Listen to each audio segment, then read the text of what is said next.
El Homo sapiens sapiens es aquel que cree que la vida, como decía mi queridísima amiga María de Villota, la vida es un regalo. Sabe que la vida tiene sus dificultades, pero que la vida nos quiere, que la vida nos ama, que la vida desea nuestro triunfo. Pero también tenemos la parte del Homo demens, que cree que su mundo mental está por encima del mundo real. Es nuestra arrogancia, nuestra soberbia, nuestra prepotencia, nuestro deseo de control, de dominio del otro, de invasión de espacios, de no bastarnos nada, de querer más y más, no con una ambición sana, sino con una ambición absolutamente fuera de todo sentido. Y claro, cuando este mundo mental alterado, que genera ruido, se colapsa con el mundo real, uno se siente amenazado, vive angustiado, vive alborotado y cree que el problema es del mundo real y no se cuestiona que a lo mejor el problema es de su mundo mental. Resulta fascinante ver que una parte del sistema nervioso vegetativo, el parasimpático, que como sabemos, es el que se encarga del mantenimiento de los tejidos y de reducir su deterioro y envejecimiento, también se activa cuando una persona no se siente sola a la hora de hacer frente a las dificultades y los desafíos. En lo fisiológico y conociendo la misión que tiene el sistema parasimpático de reducir el envejecimiento, ¿qué duda cabe de que su activación es de gran relevancia en la reparación de los telómeros? Encontrar momentos para estar a solas y saberse recoger en la quietud y en el silencio, al menos durante unos minutos al día, es necesario para mantenerse sano y equilibrado. Sin embargo, sentirse solo ante el peligro, sobre todo en instantes de gran dificultad, parece que es altamente contraproducente para el organismo. Por eso es primordial que aquellas personas que no consiguen conectar, por la razón que sea, con otros individuos, piensen en la posibilidad de adoptar un animal de compañía con el que crear un vínculo afectivo importante. A la vista de todo lo comentado, urge hacernos una pregunta de bastante calado. ¿Es posible que el afecto, el cariño, el amor, sean protectores naturales contra el deterioro y el envejecimiento de los tejidos? Esta cuestión podría sin duda desafiar a un intelecto como el nuestro tan supuestamente lógico, razonable y cartesiano. Por eso quiero traer aquí el discurso que el gran matemático John Forbes Nash impartió tras recibir el Premio Nobel de Economía, en el que nos habla de la dimensión profunda del amor y que queda recogido en la película Una mente maravillosa. Yo siempre he creído en los números, en las ecuaciones ilógicas que llevan a la razón. Pero tras una vida de tales actividades me he preguntado, ¿qué es la lógica? ¿Quién decide? ¿Dónde está la razón? Mi búsqueda me ha llevado de lo físico a lo metafísico, pasando por lo alucinatorio y vuelta atrás. He hecho finalmente el descubrimiento más importante de mi carrera, el descubrimiento más importante de mi vida. Es solo en las ecuaciones misteriosas del amor donde se puede encontrar la verdadera lógica, la auténtica razón. Da la impresión de que las investigaciones de Nash sobre la teoría de juegos no solo le hicieron merecedor en 1994 del máximo galardón en economía, sino que además le permitieron descubrir algo que solo ciertos investigadores en el campo de la medicina han podido demostrar, y que no es otra cosa que el poder curativo y reparador del verdadero amor. Resulta curioso que cuando nos sentimos amenazados por los demás, cuando vemos al otro no solo como distinto, sino también como distante, nuestra fisiología, el funcionamiento de nuestro cuerpo cambia radicalmente. Esto es la consecuencia de activar el piloto de alarma, el detector de peligro. A nadie se le escapa que el mayor número de víctimas que la humanidad ha padecido no ha sido causado por fenómenos naturales como pueden ser los terremotos o los huracanes, sino que la mayoría de las víctimas en su conjunto han sido por un lado el resultado de las enfermedades y por otro el de la violencia de las personas. Solamente obstante, durante la Segunda Guerra Mundial hubo más de 50 millones de muertos. Por eso, porque la violencia forma parte de la condición humana, tenemos un sistema llamado de neurocepción que nos permite reconocer si quien se acerca lo hace con buenas intenciones o no. Pequeños gestos o sutiles cambios en el tono de voz nos revelan cuál es el verdadero propósito de esa persona que se aproxima. No es un sistema infalible, pero sí resulta bastante preciso y ventajoso. Es importante recordar que cuando nos sentimos en peligro y se activa nuestro piloto de alarma, el sistema nervioso simpático también se activa, movilizando sangre a los músculos por si tenemos que defendernos, quedarnos muy quietos o salir corriendo de allí. Cuando esta zona del sistema nervioso se activa, comienza a consumir gran parte de la energía que se genera a partir del metabolismo energético, conjunto de reacciones celulares encaminadas a obtener, a partir de la glucosa, los ácidos grasos y el oxígeno, la energía que se precisa para que la célula pueda llevar a cabo sus distintas funciones. Al producirse la activación del sistema nervioso simpático y demandar para su funcionamiento tal cantidad de energía, se reduce la disponible para que el otro sistema, el parasimpático, pueda cuidar de las células, favorecer su función y reducir el desgaste que experimentan. Por eso las personas que viven crónicamente tensas, asustadas o enfrentadas siempre a los demás y al mundo, experimentan con frecuencia un mayor deterioro de sus tejidos y un envejecimiento más precoz.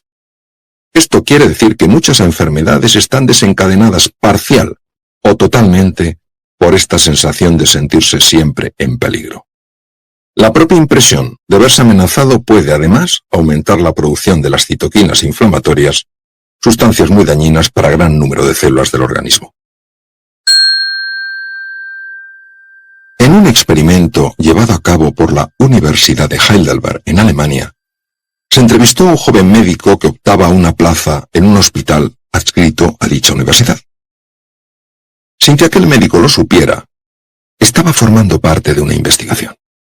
Además de existir una cámara oculta para ver sus reacciones, los entrevistadores representaban un papel. Se trataba de hacer que el aspirante a dicha plaza se sintiera incómodo con las preguntas, comentarios y miradas de los miembros del tribunal. Después de la entrevista y utilizando un pretexto, se le hizo una analítica. El resultado fue la presencia de una cantidad anormal de citoquinas en su sangre. Además, dicho aumento de citoquinas se acompaña de una reducción en la cifra de diversos tipos de células del sistema inmunitario, células que nos protegen, por ejemplo, de las infecciones. Resulta inspirador saber que cuando una persona no se siente amenazada por otra, sino que al contrario existe una voluntad de acercamiento, conexión emocional y colaboración, algo sorprendente pasa en su cuerpo. El sistema de neurocepción lo capta y activa el nervio vago, parte esencial del sistema nervioso parasimpático. Recordemos que este juega un papel fundamental en el mantenimiento de la función celular y en la reparación de los tejidos. La activación del nervio vago reduce, por ejemplo, la liberación de citoquinas inflamatorias después de un infarto cardíaco o cerebral.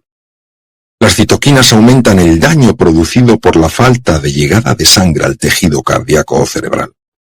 Además, este nervio produce acetilcolina que estimula las células del sistema inmune para evitar así la infección del tejido muscular o cerebral que se ha necrosado, que ha muerto por falta de oxígeno.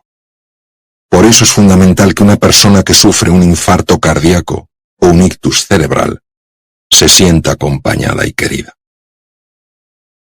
Desde un punto de vista fisiológico, el amor mejora la salud y reduce la extensión del daño producido. Hay también algo a lo que hoy se le da gran importancia en cuanto a su capacidad para predecir la salud de una persona. Inicialmente se estudió en bebés, sobre todo en prematuros, pero pronto se extendió al mundo de los adultos. Se trata de lo que se conoce como variabilidad cardíaca. Sabemos que el electrocardiograma nos da información sobre la frecuencia y el ritmo cardíacos. Sabemos, por ejemplo, que los deportistas tienen menor frecuencia cardíaca porque al tener corazones más robustos y entrenados, pueden mantener la oxigenación de las células con con un menor número de contracciones. Por otra parte, las arritmias, las alteraciones en la regularidad del ritmo cardíaco, si son como las extrasístoles auriculares aisladas, suelen carecer de especial importancia. No obstante, cuando son de otro tipo, como por ejemplo la taquicardia ventricular, sí tienen una extraordinaria relevancia. Por eso, algunas clases de arritmias han de ser tratadas con distintos métodos para evitar así problemas mayores. Hay, sin embargo, un tipo de arritmia fisiológica completamente normal y que se denomina arritmia respiratoria. En este caso, el corazón late más deprisa durante la inspiración y más despacio durante la expiración. Para detectarla hay que hacer medidas más precisas que la simple observación de un electrocardiograma de reposo. Lo más interesante en este sentido es que cuanto mayor sea la diferencia entre el aumento de la frecuencia cardíaca durante la inspiración y la disminución de la misma durante la expiración, mejor funciona ese corazón y más sano está. A esto se le llama variabilidad cardíaca. Por consiguiente, tener una mayor variabilidad cardíaca indica mejor salud que tener una menor. La variabilidad cardíaca depende del buen funcionamiento de una de las partes del nervio vago. Esta parte, llamada vago anterior, se origina en el denominado núcleo ambiguo del bulbo raquídeo, en el tronco del encéfalo, y termina mayoritariamente en el corazón. Los bebés prematuros que nacen con un menor desarrollo del nervio vago anterior tienen más riesgo de muerte súbita. Muchas investigaciones llevadas a cabo en este sentido demuestran que la variabilidad cardíaca se incrementa cuando uno practica en su interior la compasión hacia otros seres humanos. Recordemos que un aumento de la variabilidad cardíaca indica una mejoría importante en la salud. Hay momentos en los que esas alteraciones de la frecuencia cardíaca durante la respiración adoptan un patrón muy armónico caracterizado por ondas de gran amplitud. Cuando este patrón se produce, hablamos de coherencia cardíaca. El estado de coherencia cardíaca se asocia a la reducción en las cifras de cortisol. No hay que olvidar el efecto dañino de las elevaciones prolongadas en el tiempo del cortisol, y a una elevación de la dehidroepiandrosterona, DHEA. La DHEA es una hormona precursora de los estrógenos y de la progesterona, producida por la zona reticular de las glándulas suprarrenales, que, como su nombre indica, se encuentran situadas encima de ambos riñones. Los bajos niveles de DHEA se han asociado a diversos trastornos inmunes, agotamiento, obesidad abdominal, enfermedad cardíaca y diabetes. Sin embargo, los niveles elevados de DHEA, que como he comentado se producen en los estados de coherencia cardíaca, tienen los siguientes efectos. Reduce la intensidad de los cuadros de ansiedad o depresión, mejora la memoria, protege al corazón, genera sentimientos de bienestar, energía y vitalidad, estimula la actividad protectora del sistema inmune, reduce las cifras de colesterol, favorece el crecimiento de la masa muscular y ósea. La DHEA, asimismo, reduce el envejecimiento y es un antagonista natural del cortisol. Ambos pueden ser medidos no solamente en sangre, sino también en saliva mediante técnicas de radioinmunoensayo. Además, los estados de coherencia cardíaca aumentan los niveles en sangre del factor natriurético atrial, ANF, el cual interviene en la regulación del equilibrio de agua y sales minerales, teniendo un efecto regulador sobre vasos sanguíneos, riñones, glándulas suprarrenales y cerebro. Curiosamente, cuando además de estarse registrando el estado de coherencia cardíaca, se está registrando simultáneamente el ritmo cerebral a través de un electroencefalograma, se ve que el propio cerebro empieza a cambiar su ritmo y que los dos hemisferios cerebrales incrementan su grado de interacción, algo que se conoce como sincronización cerebral. Cuando ambos hemisferios, el izquierdo más calculador, conceptual y organizador, mejora su comunicación con el derecho, más imaginativo y más emocional, también se mejora la atención, la comprensión y el aprendizaje. De igual modo, la sincronización cerebral favorece el proceso creativo y por eso se encuentran nuevas soluciones para viejos problemas. Por si esto fuera poco, a través de un electrogastrograma, una tecnología capaz de medir la actividad eléctrica del estómago. No olvidemos que el tubo digestivo tiene 500 millones de neuronas, un número 5 veces superior al de las neuronas de la médula espinal. Se puede observar que el estómago y el tubo digestivo, en general, también se sincronizan con el corazón y el cerebro. Da la sensación de que el nervio vago y el sistema nervioso parasimpático en su conjunto contribuyen a que las distintas partes del organismo funcionen de una manera colaborativa. Esto es importantísimo para el mantenimiento de nuestro equilibrio interno u homeostasis. No olvidemos tampoco que el correcto funcionamiento del tubo digestivo es esencial para mantener nuestra salud, tanto la mental como la física. El tubo digestivo no solo está relacionado con la absorción a partir de la ingesta de los nutrientes que sirven de combustible a las células, y también como material de construcción, sino que además establece una conexión fundamental con el cerebro. El adecuado funcionamiento del tubo digestivo depende directamente de otra rama del nervio vago que se denomina vago posterior. Cuando una persona se siente amenazada frente a otro ser humano, se activa, como hemos visto ya, el sistema nervioso simpático que nos prepara para el ataque, el bloqueo o la huida. Y también se produce simultáneamente una inhibición del nervio vago. Si la energía de ir a los músculos para que seamos más fuertes durante el ataque o más rápidos durante la huida, no parece que tenga mucho sentido derivar parte de esa energía para que el tubo digestivo funcione correctamente. De lo que no cabe duda es de que la activación de este mecanismo de protección frente a la amenaza hace que paguemos un elevado precio, sobre todo si dicha activación se mantiene en el tiempo. Es importante recordar que cuando nos sentimos amenazados, angustiados, impotentes o desesperanzados, existe una activación sostenida del sistema nervioso simpático que es claramente contraproducente para la salud de las células. Hemos visto también la extraordinaria importancia que tiene el sistema nervioso parasimpático y sobre todo uno de sus componentes, el nervio vago, en todo lo que es la reparación y el mantenimiento del organismo. Y cómo las situaciones de excesiva tensión emocional activan de forma intensa y sostenida el sistema nervioso simpático, perjudicando la salud y la longevidad. Finalmente, hemos explorado cómo en las relaciones en las que se produce un acercamiento a otro ser humano con el sincero deseo de crear vínculos de afecto y colaboración, existe una mayor activación del sistema nervioso parasimpático. Por eso sería interesante descubrir alguna práctica o sistema que fuera capaz de producir una potenciación del sistema parasimpático del nervio vago. Esto tiene máxima relevancia cuando el equilibrio simpático-parasimpático se ha perdido, como por ejemplo, cuando alguien está experimentando una gran tensión emocional. La hipertensión arterial somete al corazón y a las arterias a un exceso de trabajo que con el paso del tiempo, si esta hipertensión no se consigue controlar adecuadamente, puede acabar pasando factura. La presión excesiva a la que se ven sometidas las arterias puede generar un endurecimiento de las mismas y una lesión de su capa más interna, la íntima. Esta es la que está en contacto con la sangre y por eso la lesión de la íntima favorece la aparición de una trombosis que al taponar la arteria impide que los tejidos reciban suficiente sangre. Dicha situación es especialmente grave cuando la falta de riego afecta al corazón o al cerebro, dando lugar a los temidos infarto cardíaco e ictus cerebral.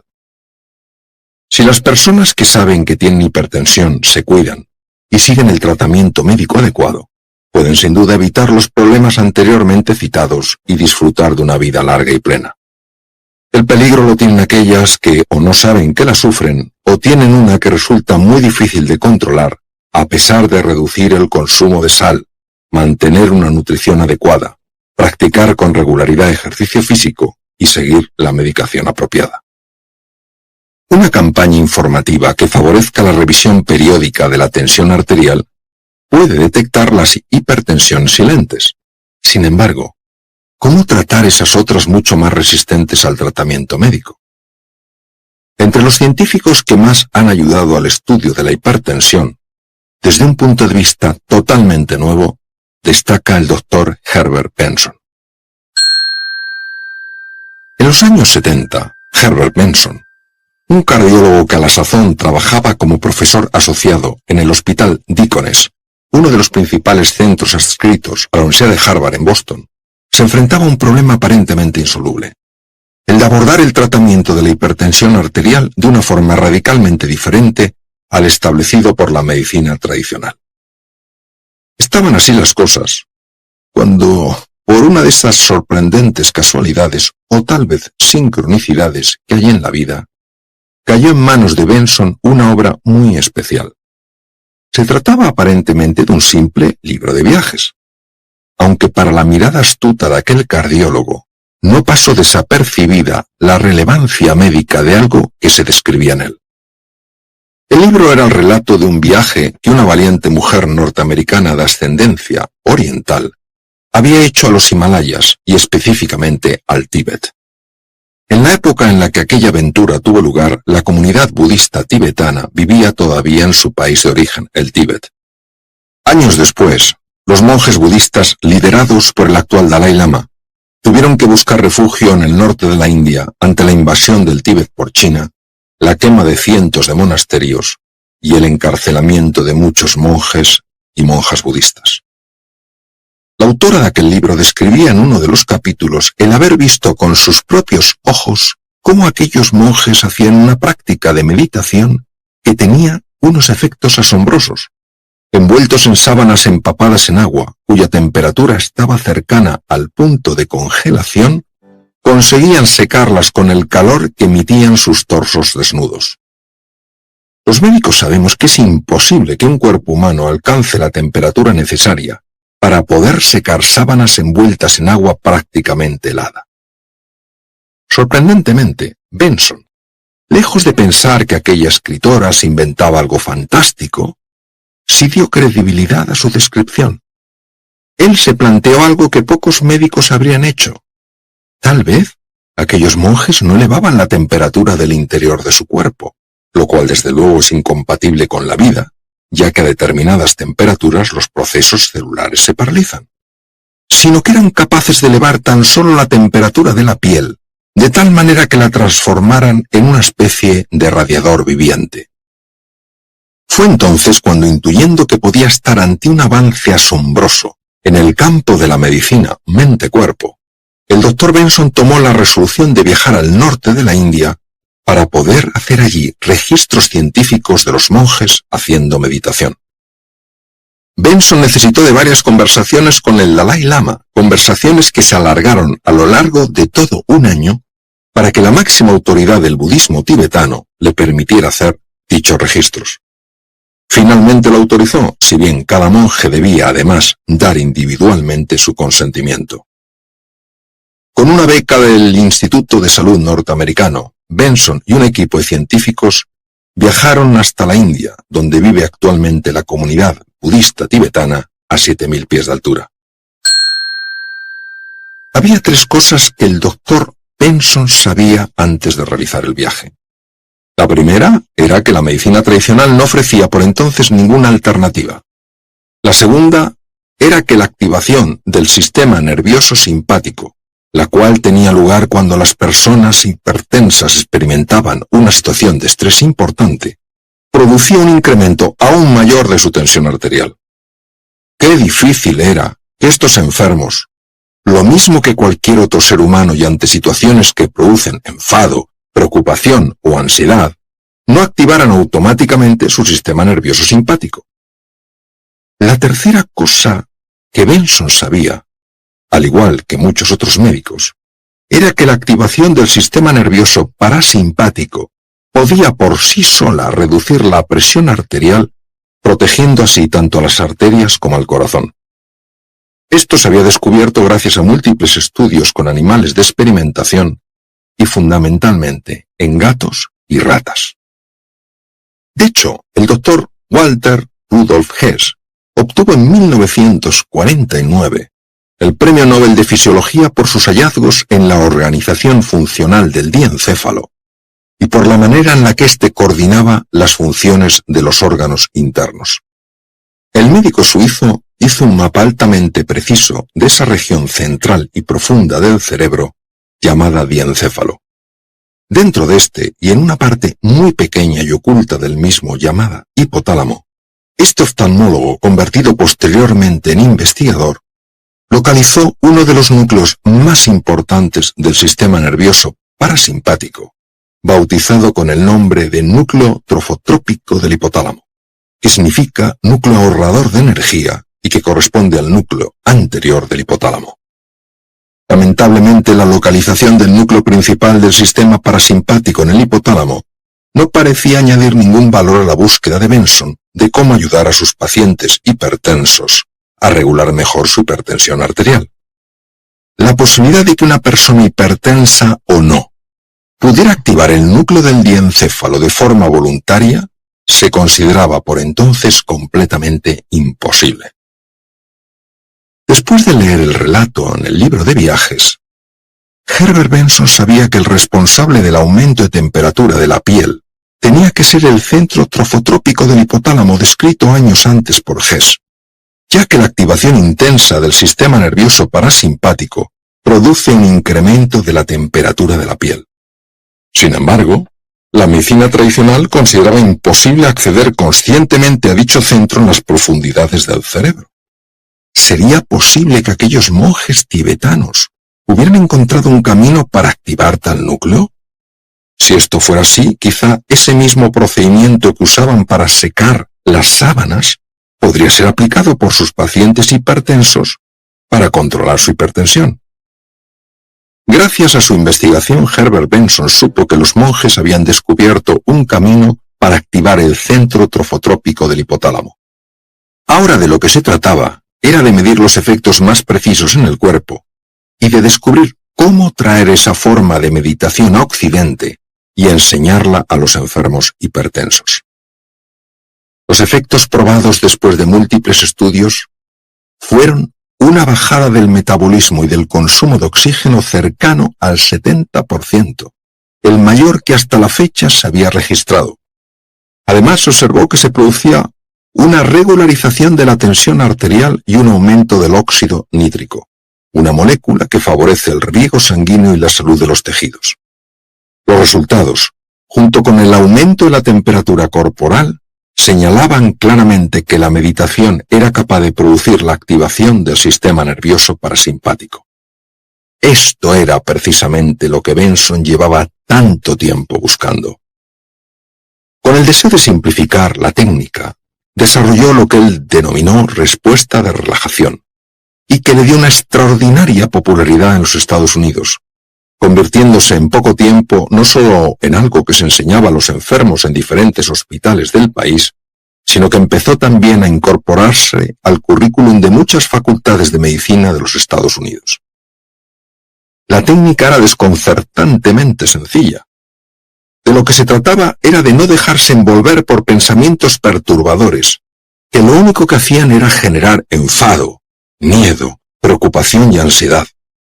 Bastaba que la atención se enfocara en la respiración y no fuera secuestrada por dicho tipo de pensamientos, para que se activara la respuesta del sistema parasimpático y especialmente del nervio vago. Todo hacía pensar que la mayor parte de esos pensamientos automáticos producidos por nuestra mente dualista, para lo único que servían, era para crear tensión y favorecer la enfermedad. El doctor Benson pronto comprobó que cuando sus pacientes con hipertensión y diversos tipos de cardiopatías practicaban esta atención en la respiración, mientras mentalmente contaban cada respiración de manera repetitiva, se producía una mejoría de su enfermedad e incluso evolucionaban mejor durante y después de la cirugía extracorpórea en caso de que su patología cardíaca precisara de una intervención quirúrgica. El mundo debe mucho a este investigador que se atrevió a explorar con absoluto rigor un campo como es el de la meditación, y que en el entorno médico de aquella época se percibía como poco científico y mucho más relacionado con lo espiritual que con lo fisiológico. Occidente necesitaba el puente de la ciencia para dar credibilidad a tradiciones y prácticas milenarias que difícilmente hubieran aguantado el paso del tiempo si no tuvieran un claro beneficio. La mente condicionada no deja de generar pensamientos automáticos, porque es lo que sabe hacer. El problema de estos pensamientos es que enseguida se convierten en sentimientos y en reacciones corporales. Además, la mente dualista solo puede operar cuando nos arrastra al pasado o al futuro. Cuando nos lleva al pasado es para lamentarnos de algo que hicimos o que dejamos de hacer. Y lo normal, cuando nos lleva al futuro, es la práctica del mindfulness. Al estabilizar la atención en el presente, lo que evita no es que se sigan generando pensamientos automáticos, sino que estos nos arrastren hasta el pasado o hacia el futuro. El mindfulness, que es un cultivo de la atención, lo que nos invita es a volver al presente, a volver a traer la atención al aquí y a la ahora. Para ello, utiliza una referencia fundamental que es la respiración. Por eso, prestar atención a los movimientos de la respiración y a las sensaciones del cuerpo mientras respiramos nos hace mantenernos en dicho presente. Al hacer este entrenamiento de la atención, hay un momento en el que la mente dualista se aquieta, y aunque siguen surgiendo pensamientos, estos pasan sin que nuestra atención quede apresada y envuelta en ellos. Los vemos pasar, pero ya no nos atrapan. El Dr. Benson enseñaba a sus enfermos a contar mentalmente las respiraciones, porque para muchos de ellos esta era la manera más efectiva de no dejarse absorber por pensamientos automáticos, por esa voz interior que no cesa de emitir ruido y de generar tensión. Una vez que se estabiliza la atención y la mente dualista se calma, el sistema nervioso parasimpático se activa. En el sueño también se activa este sistema, favoreciendo la reparación psicológica y física del organismo. No dormir lo suficiente, 7 u 8 horas diarias, reduce la capacidad de mantenernos atentos y de aprender, además de producir la activación del sistema nervioso simpático con las consecuencias negativas que esto conlleva. A través de las prácticas contemplativas que estabilizan la atención en el presente, ya sea a base de contar mentalmente, de observar la respiración o de prestar atención a las sensaciones corporales, no solo se produce una mejoría del funcionamiento del cuerpo, sino que empiezan a sanar heridas emocionales que se produjeron muchas veces cuando éramos niños y de las cuales, por supuesto, no somos para nada conscientes.